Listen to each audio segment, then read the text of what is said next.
In the name of all that is good and all that is holy. Amen. Well, it was a lot of narrative, and my thanks to all who participated in the reading of the Passion Gospel. Part of me misses Palm Sunday, though. I remember a time when the focus of the sixth Sunday of Lent was the palms. And now we seem to leave that at the door so we can concentrate on the Passion. The way I see it, the Church wanted to be sure that the faithful heard a Passion story read each year, but at some point realized that Good Friday just did not have the draw of a Christmas or an Easter. As Americans, we have a hard time facing death anyway, let alone one that makes us think about how our own acceptance of and complicity in the sanctioned violence of our society might number us among the mob that stood below Pilate's balcony. That's a sermon for another time. But Palm Sunday, I really appreciate Mark's perspective.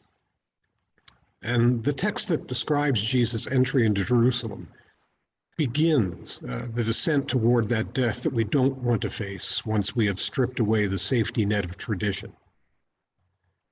If you recall, I've pointed this out before, that today's text, the Palm Sunday text, contains great political satire.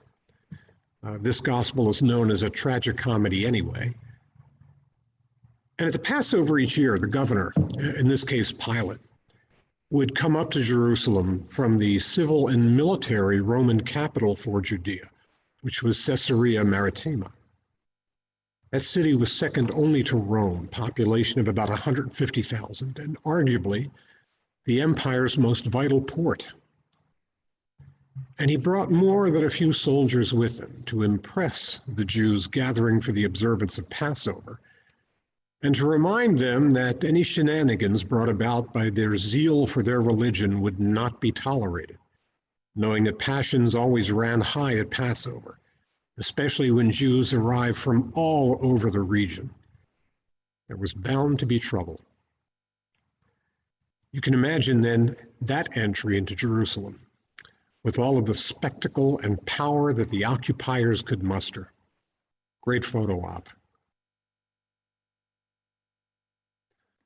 But now imagine someone else entering the city, being hailed as a king, and not riding some magnificent white horse or riding a chariot, but instead mounted on a donkey.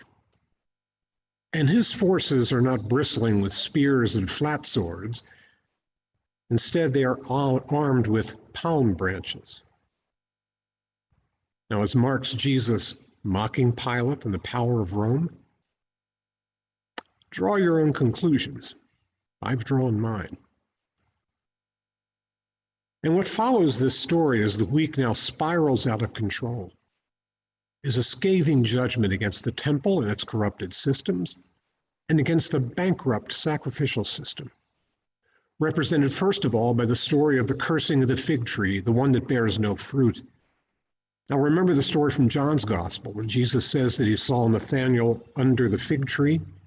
The fig tree was a symbol for the study of the Torah and was related to the fact that there was a long season of bearing fruit, and it took time for the figs to finally ripen and be ready. And so the study of the Torah was like that. You began, but then it took time for that to take fruit. But this fig tree is bearing no fruit, meaning that no one was home in the temple. And also by the story of the expulsion from the temple of those selling and buying and all of those money changers. And ultimately the story of the widow's mite, where everything she has is demanded from her to support the temple, which, as Jesus predicts, will lie in ruins as judgment against its arrogance and its cruelty.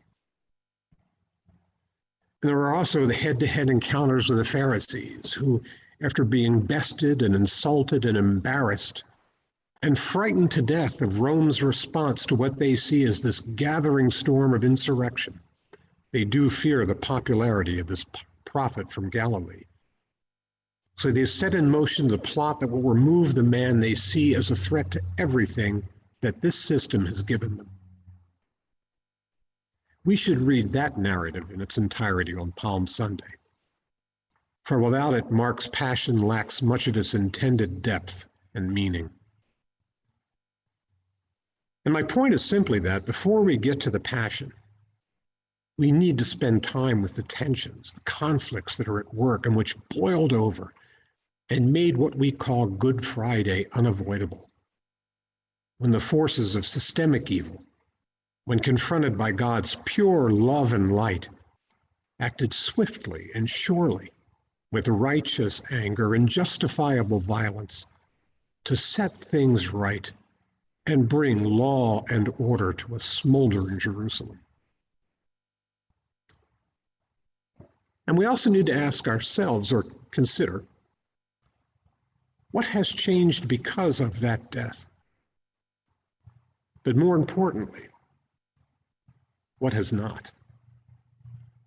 I think that would be an interesting way to approach the cross that looms at week's end. Amen.